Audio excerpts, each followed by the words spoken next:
yang biasa pernah datang juga ke tempat saya juga bahwa dok saya udah nggak berguna, saya lebih baik mati saja. Mengakhiri hidup. Ya mengakhiri hidup dan sebagainya. Itu jangan sampai terjadi. Apalagi apabila stroke itu terjadi pada usia yang masih relatif muda. Masih muda. Ya bayang.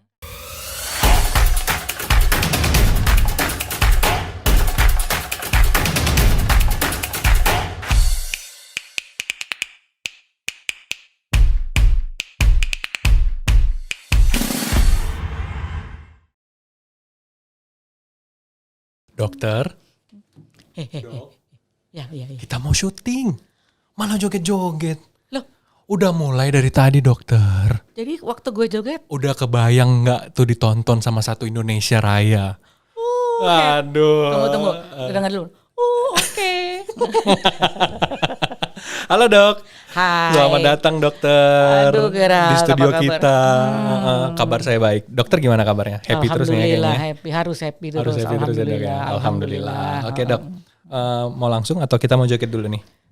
Joget kayaknya nanti Nanti aja ya. kalau ada waktu. Kalau ada waktu Tapi ya. harus ada. Oke. Oke, baik sahabat Premier, seneng banget nih kita ketemu lagi di podcast kita, podcast Premier Bintaro Channel. Hari ini kita mau membahas masih mengenai stroke, tapi di depan saya sudah ada orang hebat lagi nih. Dokter mau perkenalan diri sendiri atau mau dikenalin? Kenalin aja. Aku kenalin aja.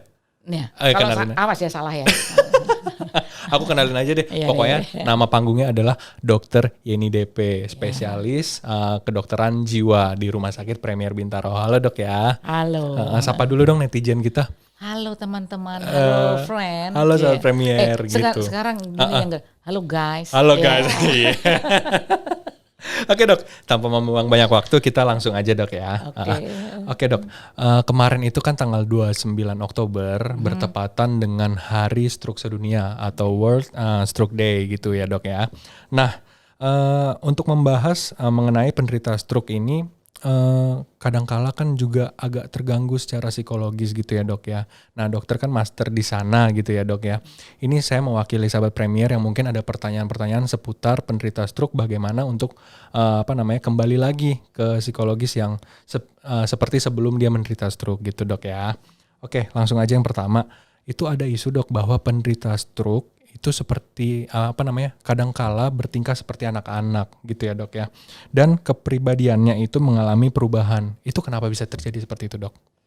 Ya, kita tahu bahwa karena akibat dari stroke, ya akibat dari kerusakan di otak karena aliran darah berkurang atau karena macam-macam penyebab, itu akan menyebabkan perubahan perilaku dan terutama perubahan emosi pada pasien itu.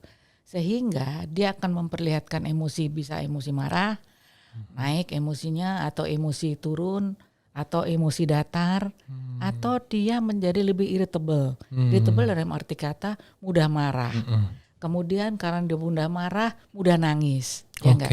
Itu semua terjadi karena merupakan suatu mekanisme defensifnya pasien itu juga. Karena pasien dengan stroke yang tadinya kamu tahu aja biasa mereka pekerja, apakah mereka pejabat, apakah mereka itu adalah decision maker di sebuah perusahaan, ataukah dia apalah pedagang dan sebagainya.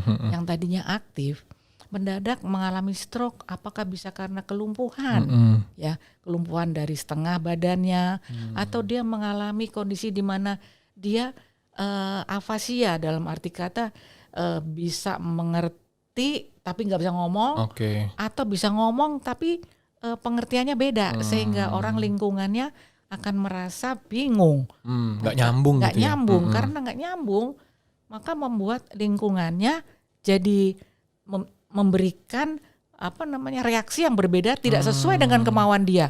Marah dong. Marah, ya betul, ya kan? betul. Akibat dari marah dia bisa ngamuk, dia bisa lempar barang, dia bisa temper tantrum kayak anak-anak. Itu makanya mereka dikatakan seperti kekanak-kanakan, ya. kekanak-kanakan. Jadi seolah-olah mereka mengalami regresi atau kemunduran seperti begitu. Padahal itu bukan mau dari dia sebenarnya dok ya. Iya. Itu kan cuman respon aja ya sebenarnya ya Iya. dok ya. Karena mekanisme untuk supaya dia itu mendapat perhatian, ya. Jadi kayak seek attention atau Yes. istilahnya crying for help. Crying for help. Oke. Dia seperti anak-anak kan minta misal zaman dulu misalnya kamu Gerald, mami minta es krim, mami lagi ngapain? Ya Nggak kan? diturutin. Nggak diturutin, nangis, guling-guling, kan kayak anak-anak. Betul. Nah seperti itu orang-orang dengan ada, tapi nggak semua ya. Iya, iya. Jadi sangat-sangat individual. Oke, baik. Itu tergantung orangnya dok ya. Ya, betul. Nah, apakah depresi atau kecemasan yang terjadi pada penderita stroke yang sudah misalnya sudah operasi atau sekarang tahap pemulihan ya dok ya? Ya. Apakah itu bisa dihilangkan secara instan dok, secara cepat? Nggak ada yang instan deh. Nggak ada yang instan. Nggak ada. Yang ada tuh mie instan ada. Mie instan. Ya. Baik dok. Ya, pasien post stroke bisa mengalami kecemasan dan depression juga bisa. Bisa diobatin, tetapi perlu proses. Oke. Karena untuk menangani depresi kan kita perlu memberikan terapi, perlu memberikan antidepresan, dan bukan hanya itu saja untuk gejala kecemasannya juga ya. Karena pasien-pasien yang mengalami depresi apabila tidak diberikan pengobatan, terutama dengan obat antidepresan, maka dia akan bisa menjadi sangat lebih menurun lagi, lebih tidak ada motivasi, bahkan kadang-kadang menjadi putus asa, bisa ada ide-ide yang suicide dan sebagainya. Nah itu iya. jangan sampai penderita stroke itu yang seperti gitu, karena yang biasa pernah datang juga ke tempat saya juga bahwa dok saya udah nggak berguna, saya lebih baik mati saja. Mengakhiri hidup. Ya, mengakhiri hidup dan sebagainya. Itu jangan sampai terjadi. Apalagi apabila stroke itu terjadi pada usia yang masih relatif muda. Masih muda. Ya, bayangkan. Iya. Ya enggak? Jangan sampai terjadi. Jangan sampai, iya. Nah, oleh karena itu pengobatan secepatnya, kemudian juga keteraturan minum obat. Ya. Kemudian juga pendamping. Ya enggak? Ya. Nomor satu tuh pendamping itu betul. banget. Itu juga harus bisa mengikuti pola yang sudah berubah dari pasien itu. Bisa dong diobatin. Bisa ya. Tapi jangan nggak instan ya. Nggak instan, karena ya. dia bukan super mie. Ini Oke. super mie gitu ya. Oke, baik dok. Nah, ada terapi atau metode seperti apa sih dok yang biasanya dokter tangani atau dokter berikan sama si pasien post stroke ini dok? Oke. Selain kita lihat gejalanya ya kan, kalau dia ada depresi kita kasih antidepresan, kalau dia ada anxiety kita kasih anti anxiety, tapi juga support terapi, edukasi, bukan hanya pada pasiennya. Oke. Pendamping juga ya. Caregiver, pendamping Yes. bisa caregiver ya, bisa juga kita perawat yang lainnya. Itu juga harus diberikan edukasi semua. Dan khusus untuk pasiennya ya, yang dia tadinya bisa kesana kemari, tadinya bisa produktif lah pokoknya. Bisa olahraga segala Yes. macam. Kita tetap menganjurkan, tetapi sebatas yang dia bisa Dia lakukan. mampu. Oke. Ya, kalau misalnya dulunya dia biasa main golf ya, kan dia bisa jalan sekarang. Tergantung apakah dia sudah bisa jalan pakai tripod, tapi tetap harus ada pendamping. Pendampingnya, caregiver. Dan tidak ada yang instan lagi-lagi ya. Dan kemudian juga biasanya kalau pasien itu saya arahkan kepada hobi. Nah, dia hobinya apa? Kalau misalnya pasien itu punya hobi, misalnya dia menggambar, menyanyi, atau dia main piano, main gitar, tetap harus kita anjurkan. Seberapapun bunyinya, jangan mengharapkan dia menjadi seperti yang dulu lagi. Kalau misalnya dia pemain piano atau pemain gitar ya. Tapi setidak-tidaknya dengan dia mau, kita motivasi untuk dia mau pegang alatnya aja, bunyiin sengkling-klengkling aja, itu udah membuat dia ingin kembali, enggak 100% ya. Tapi ada motivasi untuk dia berbuat sesuatu yang membuat dia happy. Betul, Betul. Melukis gambarannya entah apa, apresiasi. Harus apresiasi. Iya, dia suka masak atau apa? Kalau masak boleh, cuman harus ada pendamping. Iya. Tetap itu aja ya. Jadi apa kebolehan dia di luar fungsi dia produktivitasnya, yang hobinya itu yang harus digalakkan juga. Gitu ya. Oke, itu sahabat Premier. Jadi apapun yang telah dilewati ya gitu Dok ya. Misalnya hobinya si pasien ini adalah menggambar. Terus misalnya dia mulai menggambar gitu Dok ya.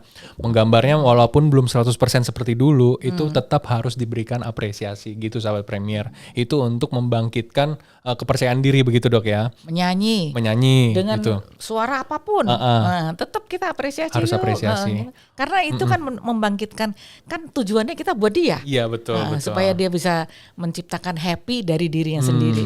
Berarti itu salah satu bentuk terapi ya Dok ya. Ya. Oke, apresiasi. Oke, terima kasih Dok. Mungkin ini yang terakhir ya Dok ya. Nah, seperti yang tadi kita bahas, ada caregiver gitu. Kalau kita bilang caregivernya ini katakanlah seorang istri gitu Dok ya. Mungkin seorang istri ini adalah punya suami dulunya pejabat atau yang punya usaha, pokoknya produktif banget lah dulu suaminya. Tapi semenjak kena stroke, sang suami mungkin nggak bisa berbuat apa-apa, hanya terbaring gitu Dok ya. Nah, secara psikologi si istri mungkin berubah nih Dok, menjadi depresi juga. Nah, gimana sih Dok caranya supaya si sang istri ini atau si caregiver yang lainnya tidak merasa tekanan yang berlebihan gitu Dok menghadapi si pasien? Ya, ini perlu proses ya. Ya, ada beberapa step yang harus dijalani. Ini proses, bukan hanya pasien yang kena stroke, tapi juga pendamping ataupun caregiver. Ya, jadi begini, orang yang menghadapi stroke, ya, dia menghadapi stroke, stres. Keluarga yang keluarganya kena stroke, stres juga. Stres juga. Ya, nomor satu, yang kalau si penderita begitu dia mengalami stroke, dia pasti denial. Ya. Betul. Denial, enggak, saya enggak. Jadi dia menyangkal bahwa dia mengalami kondisi stroke. Itu yang menyebabkan dia seperti jadi emosi dan sebagainya. Begitu juga pendamping, ya. Dia juga denial, bukan suami gue, istri gue enggak seperti gitu kok. Dia kenapa kok seperti begitu? Enggak lama lagi dia. Tetapi berjalannya waktu belum ada perubahan, maka kedua belah pihak, pasien ataupun si caregiver itu akan mengalami marah, anger, menyalahkan orang, menyalahkan Tuhan, menyalahkan keadaan gitu. Kenapa kok saya yang mengalami seperti ini? Kenapa orang lain enggak? Kenapa saya yang seperti ini? Ya, dia mengalami seperti itu. Tapi kemudian dia akan berpikir, ya enggak? Dia berpikir maka dia akan istilahnya bargaining. Oke, kalau gue gini, suami gue kayak gini atau istri gue gini, apa yang harus aku lakukan? Aku nggak boleh begini terus. Jadi bargaining kan dia untuk melakukan do something, ya, atau menerima keadaan itu. Tapi sebelum itu ada yang bisa melakukan, tapi ada juga yang putus asa, akan bisa jadi depresi. Nah, kalau depresi tidak diterapi, yang tadi aku bilang ya, kasihan ya, jangan sampai ada ide-ide putus asa, mau bunuh diri. Itu bisa terjadi bukan hanya pasien yang kena stroke, tapi juga pendamping. Karena saking stresnya, depresinya.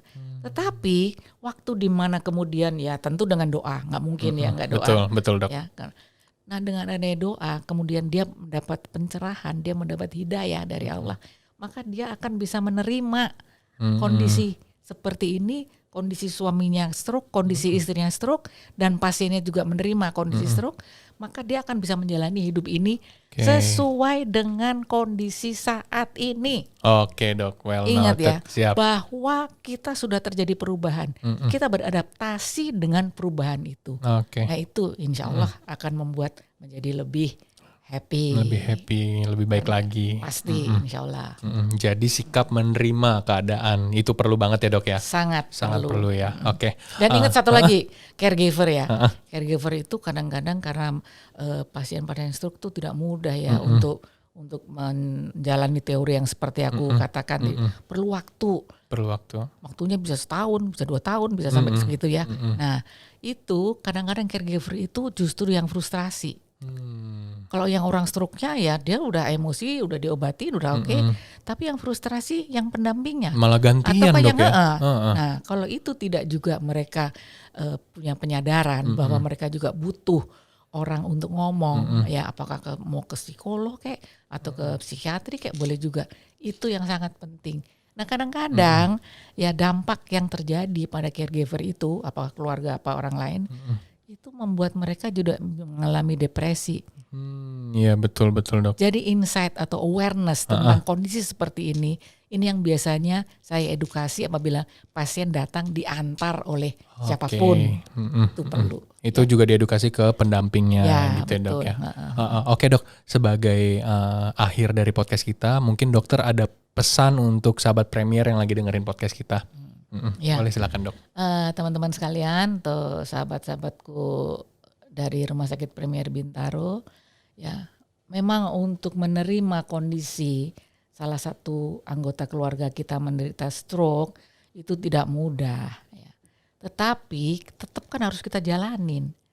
Kan we have to move on, itu istilahnya. Iya. Guys, nah, seperti itu. Jadi harus sabar.